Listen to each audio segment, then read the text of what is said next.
peace and mighty blessings. What's going on? It's your brother, none other, Mr. Dwayne. Mr. Dwayne, it's your brother, Israel. Peace and blessings to the tribes. I said it's your brother, Israel. Peace and blessings to the tribes. To the tribes and to all those who love the Most High, the God of Israel. You dig? Israel are his people. And yes, all who enter his rest believe on the Messiah, love one another, just keeping his commandments, even to the Gentile, not just to the Judean, but to the Gentile as well, but to the Judean. There's a lot of confusion out here. Right now, people are, what's on the menu? Israel, Israel, Israel, the church in Israel. Two assemblies. It's just one of them don't belong to the Most High God of Israel. Pay attention to the words I'm using, right? You can listen to a conversation. Listen to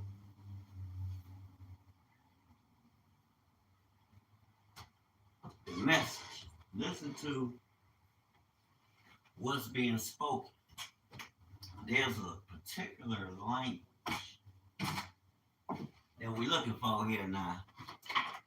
Ain't nothing personal towards nobody, but there is a particular language, right?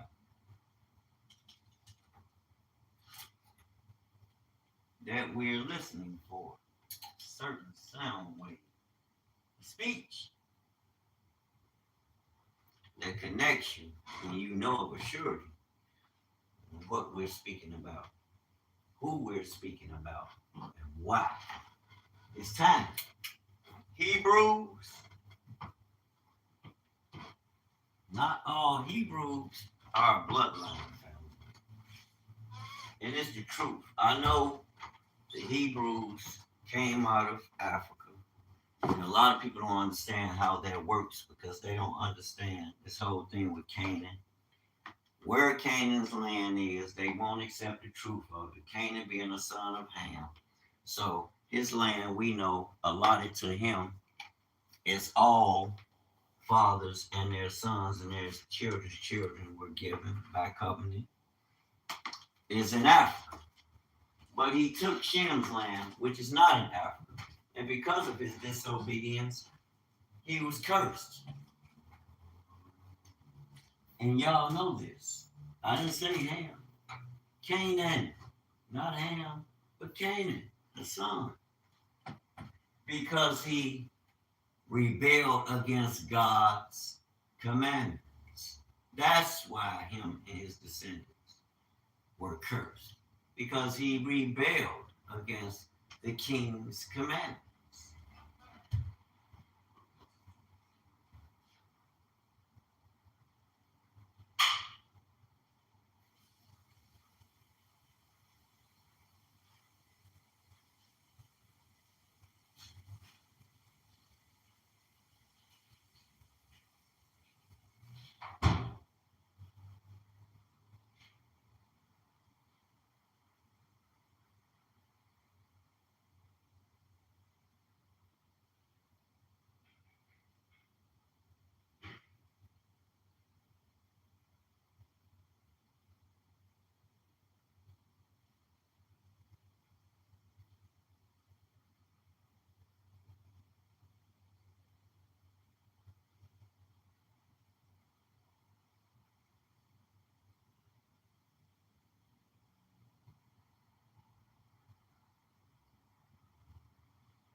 pardon me, a lot of us don't know.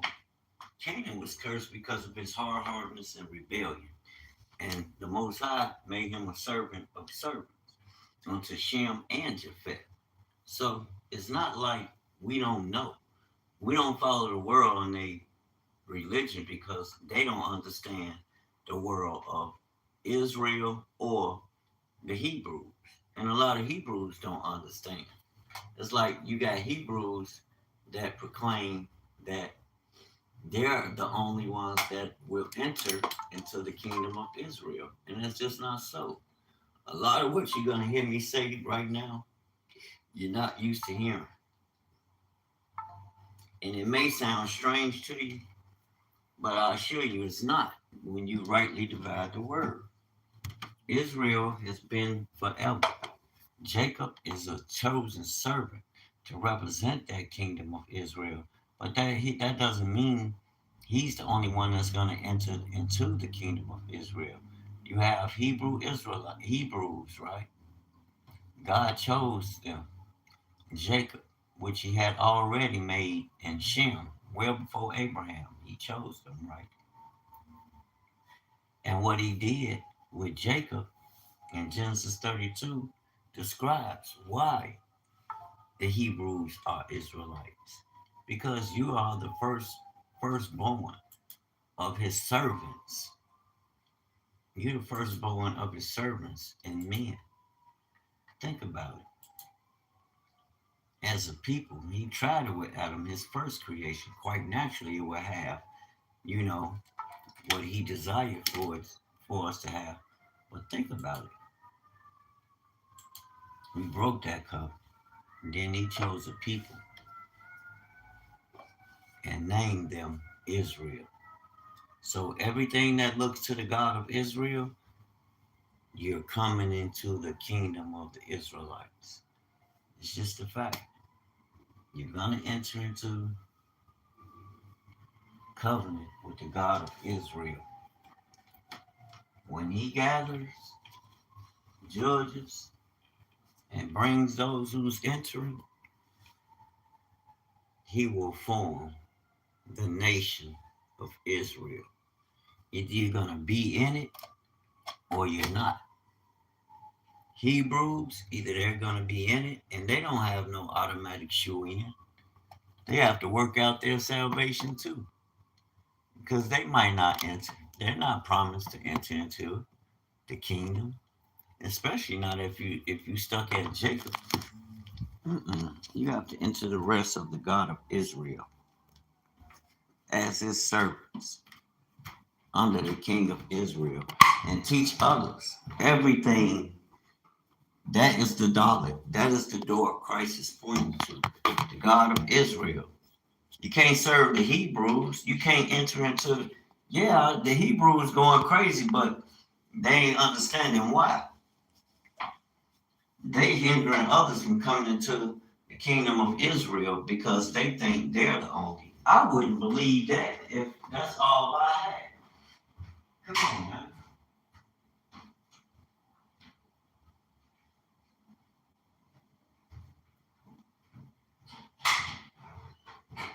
People should know better than that.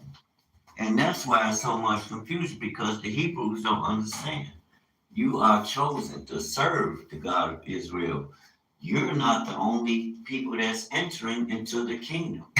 Others, Isaiah 33, just Deuteronomy 33. You have one that will ascribe to Jacob, one to Israel, one to the Lord. What does that mean? That means something. Jacob is going to ascribe to Israel because he's chosen to serve him. He's the Hebrew. Others are going to ascribe to Yahuwah because he wasn't dealing with them. Psalms 147, he showed his word unto Jacob. These are the people of Shem, the Hebrews. The God of Israel showed them their word so they can carry his law. Teach others and be a light, meaning carry his instruction throughout the earth that others may come to know him.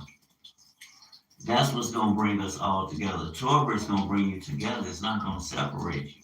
Something is off. I'm not saying Hebrews are not Israelites. Yes, they the first seed, the firstborn of the people, of the people.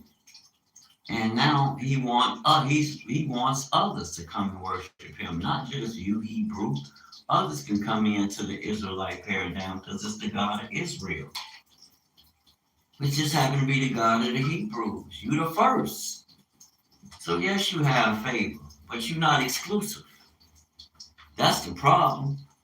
So yes, in Revelations, when Christ gathers Israel, there's a different lineup than what you see in Genesis 49 under Jacob. Think about it. You're the template Hebrew. And with that, shalom. I hope that helps. That's what's causing a lot of confusion. Straight up.